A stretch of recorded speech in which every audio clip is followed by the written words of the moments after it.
All right, cool. Yeah, I don't know if you can record on your end or not. You can try if you want to keep it for your own files, but I'll send you all the links and all that stuff anyways. Cool. Something popped up that said it's recording, so I just hit yeah. Okay, yeah, I'll send you all the stuff. Right on. All right, cool. And I just want to start off by saying, man, I love your Instagram handle. Tactical vegan, man. That's a keeper, man. Thank you. That's a cool one. Yeah, not many people associate veganism with the tactical world, so I figured I'd do something a little different. Yeah. Try to change the stereotype. Yeah, well, it all kind of goes like with holistic prepper too, because it kind of, says, hey, holistic or peaceful, but at the same time, I got the skills to take care of myself, if you know what I mean. So it's Absolutely. It's like the violent hippie too. It's kind of like, yes. Yeah. Peaceful, but don't push me or you're going to get your ass. Exactly. Yeah. Exactly. Because I think that's where I found you on was Massive's channel, I think. No kidding. I'm not sure, but yeah. Yeah, I just got I'm a diehard fan. Yeah, I just got my box. So I'm about to do the integrity challenge. You've done a couple of those already, right? I did one. I did the integrity, the first one, the 10-day. That was awesome, man. It was because it's not just a physical change; it's a mental change. And whenever you do that, you upgrade yourself. I don't care where you are in life. Once you do like a fast or something that just challenges you, do something that's uncomfortable, you're upgraded already once you complete it. So yeah, I've done you'll know. I've done a couple of fasts before. I've done like some short water fasts and some juice cleanses and stuff like that, but I haven't done the massive one yet. But what are the rules for that? Just fast one day and then do the supplements, or I'm not even sure. No, so all you're doing is taking the supplements for 10 days. But there's some social media rules where you have to post if you want to actually get the coin in the t-shirt. Right. I think you post the first day, then you post halfway through, and then you post the last day. Just comparison of where you were at. But it's pretty much doing the greens, the reds, and then the pre-workout protein powder only if you work out. I generally work out twice a day, so I was satiated enough to where, obviously twice a day I'll have that protein shake. But if you get hungry, you can have as many greens as you want or drink as many greens. So right. Multivitamin. So you're pretty much just giving your digestive system a short little break. Right. And then just flooding it with nutrients, because their greens and their reds are made with like the best quality ingredients compared to what you can buy like on Amazon or something. Right. Some crap. Yeah. Yeah, exactly. Which is why the price point is a little bit higher than normal, because you're paying for that quality as opposed to just quantity. Right. And I don't work for them at all. Don't get me wrong. I'm not trying to push it. I don't work for them. I'm not associated with them. I just buy all their shit. Well, you promote something that you try and then something that you get behind, and then, you're happy to share it and spread that with other people. I do the same thing. Sure. Yeah. Cool. All right. Hey, so where did you grow up? I grew up, so I'm a military brat. So I traveled a lot. Grew up in California. Spent most of my time in Hawaii and Spain. Sorry, I was born in California, but spent most of my time in Hawaii and Spain. Oh, wow, okay. We're at in California. Yuba City, over in pretty much north. Okay, that's by Sacramento area. Yeah, it's about an hour and 20 from here. Okay, cool. Okay, I was a baby, so I don't even know what it looks like. Yeah. That was, you're born, you're going to Spain. Spent about 7 years in Spain, and went to Hawaii. That's where I pretty much grew up and went to school and all that. So yeah. So I'm assuming your dad was in the military? Yes, Air Force. Air Force? Oh, nice. Right on. And so what did you guys, like food-wise growing up? Was it a standard American diet for you guys, or were your parents already kind of in health kick or anything, or no? My mom was a bodybuilder, so she did her thing, but it was more separate from like the majority of the family. So she did her own thing on the side, and us was just pretty much what, standard American diet, like you said. Yeah. Processed desserts, just good tasting food, just not, nutrient rich. So right. So probably TV, because I feel like we're probably the same age. I just turned 51. Are we pretty close? I'm 38. Or 38? Okay. Yeah, I'm 38. A little bit younger, but yeah, TV dinners for me and all that crap and all the process. Exactly. Lean cuisine or something, and you don't realize how much sodium, other processed fillers are in there. So when did the health kick start for you? Like, when did you start learning about veganism and like maybe a plant-based diet? Like, how did all that kind of like unfold into your lap? Because it's usually people don't find that or hear about it unless you start going down the rabbit holes. People just don't know what real nutrition is. And they think if they're eating, I'm sure probably chicken, rice, and vegetables is better than some other crap, but that's their idea of health. But then it's like you could take it to the next level and it's fruitarianism, plant-based, raw foods. Right. So how'd that unfold for you, that whole journey? So my wife, she was vegan when I met her. Okay. And she ate, of course, whole food, plant-based. So I knew a little bit about it just based off of her lifestyle. And then I wasn't like 100% into it. I still ate meat and all that stuff. And then my first SWAT test that I did, I actually blew out my knee. So the doctor, he pretty much told me, limit your meat intake due to the acidity levels. It's going to prolong your healing process. And just exactly, me being me, I just took it to the extreme and said, you know what, let me just take everything out that's animal based and see what happens. Of course, before I did that, I did my reading, did my research, and the China study was a big motivator for me. I read that and I was like, let me try this out and see what happens. And on my department, we get a physical every year. So I had a physical 4 months after I became vegan, and my cholesterol level dropped from 222 to 145, and I had high blood pressure, and that stabilized. And then on top of that, I healed my knee. I had a PCL replacement. I healed that in a year, or actually before a year, and it was projected to be healed 100% in 2 years. Oh, wow. So I was like, if I go back, I get a heart attack or get some sort of disease from high cholesterol, high blood pressure, I can't look my son in the eye and say I did everything I could to be in your life. You see what I'm saying? Right. So I just said, you know what, I'm just going to stay with it. And ever since, man, my life has been better. No, never. Wow. So, yeah, so you're one of those rare individuals that just makes that decision overnight and just it sticks. I've been, fluctuating back and forth for years, and food's one of the toughest drugs to get over. I mean, those are real addictions in there. They design it that way. We know that, all the salt, the sugars, and lights up the brain and all that stuff. So, but good for you, man. You stuck to it and you did it. So congratulations, man.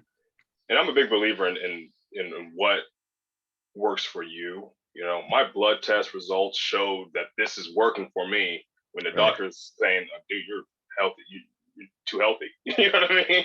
But when the doctor says that, and you're like, okay, I'm doing something right. Right. Yeah. I'm onto something here. Yeah. Yes. That's cool. Do you guys mess with like any of the meat substitutes, or do you guys stay away from that stuff? Or I used to a lot. It's good for a transition food, I suppose, but it's not like you didn't need it. Yeah. No, there's too much. Shit in it. Lack of a better word. Right.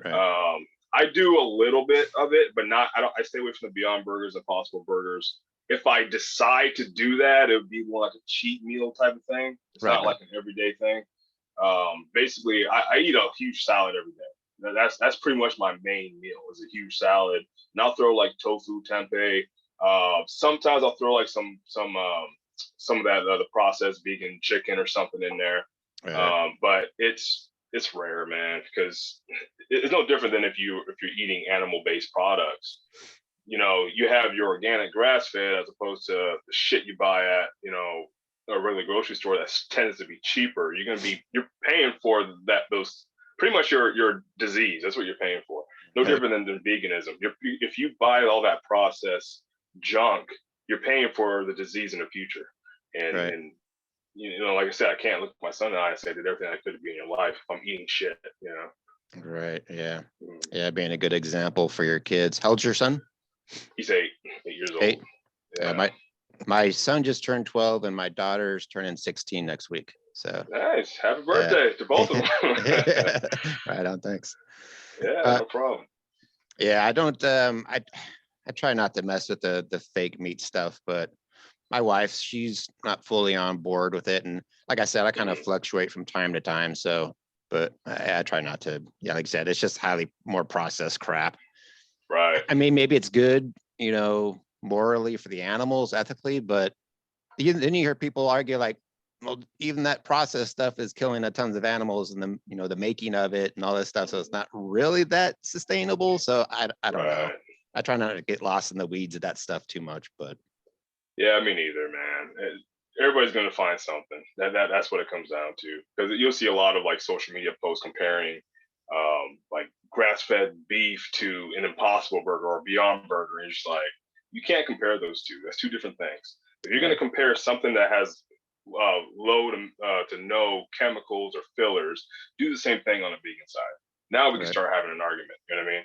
right. But when you're comparing, I don't know. It's like me trying to compare broccoli to a Happy Meal. You can't do that, you Right, right, know. right. So So I'm sorry. so how'd your wife get into the vegan health thing? Did she have health issues or anything, or like was she just curious and just kind of did it on No, her own? she had a family member who had health issues, and they Okay, invited like a health guru, if you will, and he pretty much set the standard for, hey, if you want to get better, you need to start eating better. And my wife, just like me, took it to not I won't say the extreme, but she took it to heart, and right, she right. started doing that. I think it was even before high school, and she out of her entire family, she's the only one that stuck with it. So Right, right. Yeah, my journey began. Probably don't know who he is. Dan McDonald, the Life Regenerator. hmm Oh, you know who he is? no, I know. No, I don't. No, No, he's a YouTube guy. I've heard the YouTube. name. I heard the name, but I just don't know.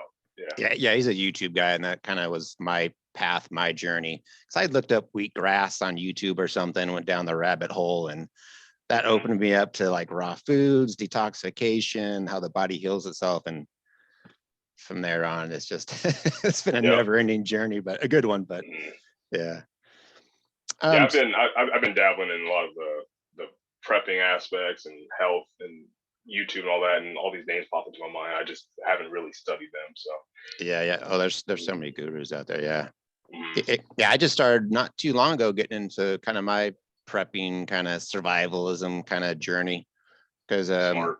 yeah. Well, I kind of, I've been podcasting for like 5 years. I have another podcast that's more strictly just health related. But hmm then I kind of started getting into the prepping survivalism, kind of combining those two worlds. So I created the holistic prepper one. But yeah, I just got to a point where like, okay, I've got a ton of knowledge about how to, kind of take care of this temple, but I don't have any actual survival skills in the real world to actually protect it if there's a threat or natural disaster. Like I didn't have any of that stuff. So I'm like, it's kind of pointless, to be dialed in physically, spiritually, and all that stuff. But then if you can't dodge a punch or you know what I mean, or Right. or start a fire in the forest, you're kind of useless. So Absolutely. I kind of just started exploring that stuff, and the pandemic hit. So I got a shotgun, I got a generator, and hmm so just kind of getting stuff, my ducks in a row to take care of my family in case something, God forbid, does happen. But Good. Good. yeah, I think that's what jumpstarted a lot of people's mentality as far as the prepping world goes. Is when what 2 years ago when everything shut down, you were kind of forced to learn how to survive. If you were smart enough. right, right, yeah, yeah. Mhm. So how did I'm always curious, like how did you take that whole lockdown and this whole pandemic? Did you see it as a conspiracy theory? Because there's two camps, you know what I mean? People are like, I see what the government's doing, they're taking away our Yeah. rights, and it still seems like it's happening. Or people are like actually scared that there's, I mean, there is a virus, but Mhm. like where do you kind of fall in that camp? Because I kind of saw it right away. I'm like, something doesn't seem right here. This seems off, man. I'm the same way. I was the Okay, same way. okay, yeah, Yeah. yeah, Yeah. Once it hit, I was like, come on now. And the fact that I, without getting too much into the weeds here, but I felt like the government took advantage of a lot of people's vulnerability, and that's what pissed me off the most yeah, because the Constitution is about the people, and for some unknown reason, even still to this day, the government thinks that they're higher than the people, and that needs to change. Peacefully. I got to let me right, throw that in right, there peacefully, yeah, but at the same time, I think they just took advantage of everyone. Yeah, it But was that, like it's, oh, sorry, go ahead. yeah, there was a lot of fear mongering and propaganda attached to the whole Yes, thing. So people got scared really quick. They create the problem and then they create the solution. So it's like yes, you're trapped either yes. way. So yeah. And a lot of contradiction. You'll get these so-called experts saying, one says you need to wear a mask, the other one says masks are useless, and then another one says you got to double it. And I was just like, come on, this is the clown show at this point. We're living in a circus. Yeah. But what my wife and I did, especially for our son, is we stayed in our bubble and we didn't allow any of that shit to get to us. Yeah. We knew how we wanted to live, and that's advice I give to anybody. Live your life. Don't allow someone to dictate how to live. And there's been times where we got kicked out of places because we didn't have masks. You know what I mean? Right. But it's just like, all right, you're not getting my money then. Right. You don't So, want business. That's yeah. exactly. The beauty about America is that there's so many other places you can buy from, especially mom and pop shops. Right. And a lot of them went under because of what happened. But Yeah, if you can support them, or smaller companies, then I think they'll get the message and say, oh shit, because when right. you have a mom and pop shop getting closed down, but you have a big Walmart staying open, there's something off. You know what I mean? It's like, come Yeah. on now, where's the Yeah. money going? Yeah. Yeah. It didn't make sense. Yeah. Mhm. All right. So I don't want to get too off topic on that stuff because we can go down rabbit holes with that. But Yes, we so can. so you said you eat typically a big salad during the day. Like, what do you guys typically eat in a day? Like a lot of fruit or just keeping it just I plant don't based? eat. I don't eat too much fruit. My wife does. She eats a lot. She juices a lot. I probably should be better about that. But I usually eat about 1 to 2 times a day. But it's huge meals. So I'll do like a big salad with, like I said, I have my protein source, I have my fat source, I have my carb source. Generally, the carb source will either be like rice cakes or just rice or something like that, or I'll do oatmeal, oat groats, something like that. Yeah. As far as fruits go, apple, dates, Yeah. Typical. um, yeah, exactly. I try to have just a wide variety of just nutrients. I stopped seeing food as food and started seeing it as fuel. Yeah. Because I work out a lot. My job, is physically demanding and mentally demanding, so I have to be able to be in the top, top peak physical shape and mental shape. So if I can't, if I don't feed my body what it needs in order to thrive, then I do disservice to the people who I work with, to my family, to myself. So, Right. but generally, whole food, plant based is what I try to strive for. Yeah. There's a quote from I can't remember how it went. Something about this health guru guy, Dave Sandoval. He said Mhm. something. He said, what did he say? He said, our current food program in the school is a threat to our national security or something. Uh-huh. Like we're just creating a generation of just overweight, obese kids who are not going to be able to defend our nation or our borders or anything like that. So it was a good quote. I liked it. It's so sad what they're doing, man. It really is. I mean, the public school system, when you look at it as a whole, it needs help. Yeah. From the cafeteria to even just the learning aspect of it. That's why I recommend homeschooling, Montessori schools that are generally, funded by the government. That's pretty much what it comes down to. Right. I'm not anti-government in no means. Don't get me wrong. I'm not like screw the man, that kind of thing. I just know I can see through the weeds, and I think things need to be right. And if you're doing something that I feel is wrong, I'm gonna try to correct you. You know what I mean? Right. Yeah. Yeah, it could use some work, some readjustments. I mean, this is all based off a constitution that was written a couple hundred years ago, and some Exactly. of those ideas don't they don't jive today. Let's just put it that way. So, I hear you. so what about your fitness? You say you train quite a bit for your work. I know you mentioned that you don't want to talk about your law enforcement, all that stuff, but just so the audience knows you're into law enforcement. But Yeah. like as far as your training goes, you just train at work, you train it at home. Like what kind of regimen are you doing? What does it look like? Both. I don't mind talking about the law enforcement. I just can't mention certain things based off of what my department told me not to say. Right. But yeah, I work out at home first thing in the morning, take my pre-workout, and then I'll, have a home gym. So it's outside. I have a home gym. I'll run outside, do my lifting, and then, you know, come home. If I feel like eating, I'll eat, or just have a protein shake, that type of thing. Yeah. But then even at later in the day, sometimes we'll work out as a team, or I'll just do my own thing, you know. Yeah. But it's constantly moving, especially with injuries that I have. If I don't move, the injuries are going to become worse. You get tight, you get stiffen up, don't you? Yeah. Oh yeah. I got 200 discs, man. I got to be very careful. Yeah. And then jiu-jitsu, obviously, I got into that recently. So that's like you said, you know, if I don't know how to throw a punch, then I'm useless, you know, to my family. And that's one thing. I can shoot all day. I'm a decent shooter, you know what I mean?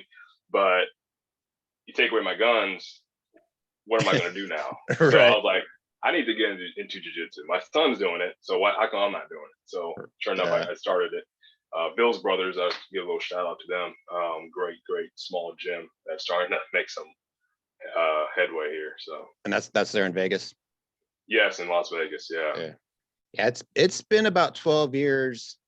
Right when about my son was born, I did a little bit of rolling. I was a personal trainer, and across the street they had a jiu-jitsu gym, so I did it a little bit. And man, it'll tell you right away about how out of shape you are. Like I thought I was in pretty good shape, but man, it'll wake you up quick to like, yeah, you're not really in that good of shape. Oh yeah. Yeah, I need to get back into it. Yeah, it's I think it's an essential skill to have some sort of martial art. I mean, you don't necessarily have to do jiu-jitsu. I'm obviously biased. I think it's one of the best, you know, styles of fighting you can learn. I had a buddy of mine who actually I work with. He got me into it, and ever since then I haven't looked back, man. I'm super thankful he did.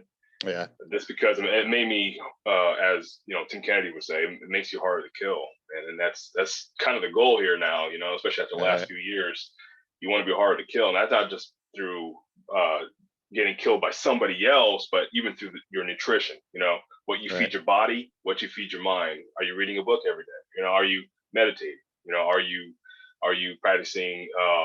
You know, just peace. You know, within yourself. Even if you have a hectic job or a stressful job, when you come home, you need to be able to be in a great state of mind, at least a peaceful state of mind, so that's not eating you up, you know? Right. Yeah. Your home should be your sanctuary where you feel safe, you can calm down, relax, put everything aside. So yeah, if your household's chaotic, it's going to throw you out of balance somewhere along the line. But I mean, just a community too, doing martial arts and jiu-jitsu. I mean, how many people are you actually going to be on the ground rolling with, sweating and puffing and puffing? It's an experience, you know. So yeah, the community there is pretty awesome. So I definitely kind of get back into it. Yeah, it certainly is, man. I had my first competition was several weeks back, and it blew me away just how helpful other people are. I mean, to do that, you know, that choked me out. You know, he was approachable to the point where I could go, hey, what did I do wrong? And what'd you do? You know, how'd you take advantage of that? And he explained everything. And I was like, man, this is awesome that people are willing to come together at the end of the day and help each other out, you know? Yeah, that is awesome. Do you have any kind of like morning ritual or protocol or anything that you do? You mentioned meditation. Do you do anything like that? Or yeah, I'm a routine guy. I like to create routine, I guess. Good healthy habits. Yeah. When I wake up, I'm taking my pre-workout because I start my day working out. I don't care what time I have to work. I'm on call 24/7. So if I know I'm going to work at 3 in the morning, I'm waking up at 1 in the morning. You know what I mean? Even if I went to bed at midnight, I have to work out in the morning, no matter what I do.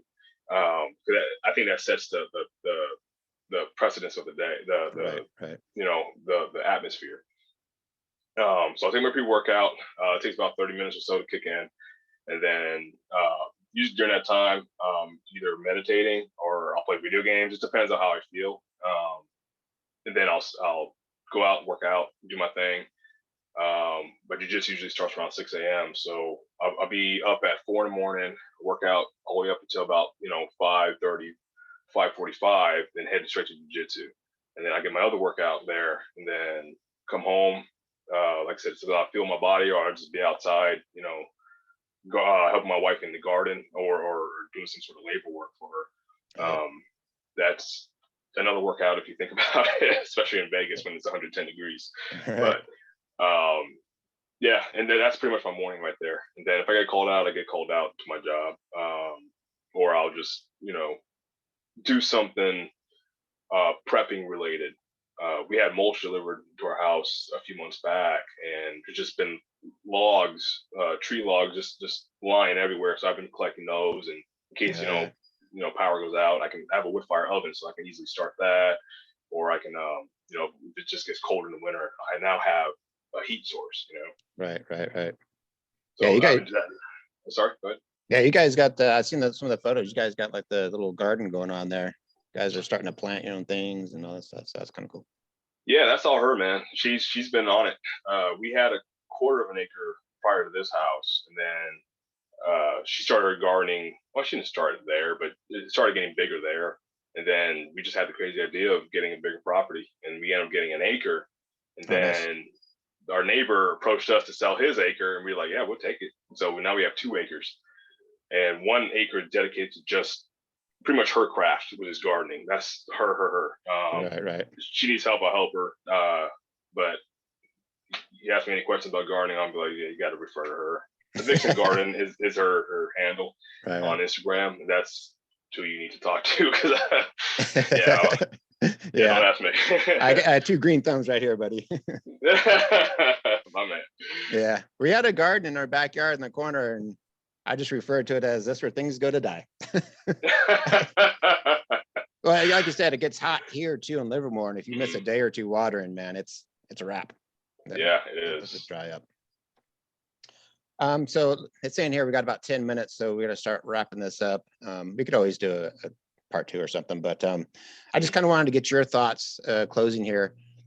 Like, do you have any mentors or anybody who has influenced you over the years, or somebody that you look up to? And is there any references or anything? Anybody I should be following that I'm not? He doesn't have social media, but one of my bosses back in the day, he retired now, TJ, he's been huge influence on me as far as how to live without restriction. Pretty much you work and make money, and people tend to wait until they're about to die to start spending it. I'm not saying don't have a savings, but don't limit yourself so much to where you're not able to do the things you want to do. He's a strong mentor of mine, almost like a father figure in a way. Nice. But other than that, to be honest, I would say the people I work with, only because each person is different. I think we're just 33, 34 operators. Each one is different, and I can learn from each and every one of them. And we all help each other grow. There's no egos to the point where we're trying to, get ahead of that person or that person. No matter what we do, because we know at the end of the day, we're going to take a bullet for each other, or we're going to, shoot somebody for each other. That's pretty much how it goes in that field. We're going through doors together, hostage rescues, barricades, whatever, where people are shooting at us, and that has created a almost like a family bond. You know what I mean? I bet. Yeah. Oh yeah, and each and every one of them I learn from, and I get better because of them. So as far as mentors go, that's pretty much who it is. You have your typical like Bruce Lee, just different celebrities or famous people.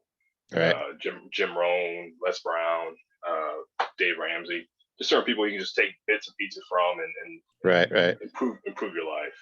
Yeah, you kind of touched on it in the beginning when you start talking there.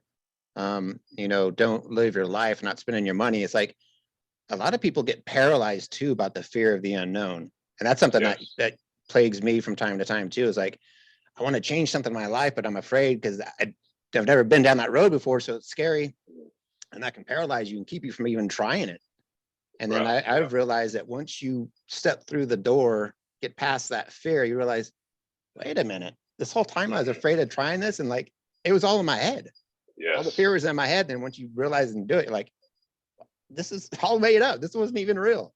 Yes. That's a good point. Yeah, don't live your life in a state of fear. I mean, that could paralyze you. You never do anything. No, it's like David Goggins says, you got to be uncomfortable. You know what I mean? You got to do things that's going to make you uncomfortable every day if you want to grow. And my wife and I were a big example of that, only because we had a garage sale in our last house, and there was an older lady who was telling us now she could finally buy an acre because she's retired. My wife and I looked at each other like, why are we living, comfortably, to where we know our full potential, we can get more out of it. Why are we okay with not doing that? And then that's when we were like, shit, sell a house. We sold the house, put all the money on bare land. We had nowhere to live. You know what I mean?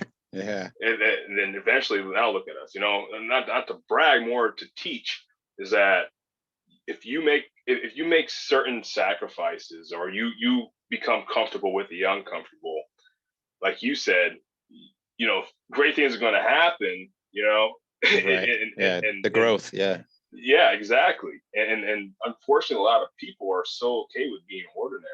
You got to be different. You know what I mean? Be yourself. If you're yourself, you're different. I don't care who you are. People are trying to be a certain way. You see it on social media all the time. Or even in the vegan world. Oh, I'm vegan, so I have to act a certain way. I have to think a certain way. Right. No, be yourself. You know what I mean? Just because I'm vegan doesn't mean I'm going to go to SeaWorld and protest. You know what I mean? Right. That's not my style. Even when I won PETA's Sexiest Vegan back in 2018, my interviews weren't your typical interview. It was me speaking, and it was different. And I got, some hate mail saying, oh, you're a cop, so you can't be vegan, or you have guns, you can't be vegan. I'm like, fuck out of here. Yeah. So I'm gonna allow you, who I don't even know, label me, dictate who I am? Nah, it's not gonna happen. Right. You know what I mean? Yeah. I love being weird. I love being Yeah, different, man. me too.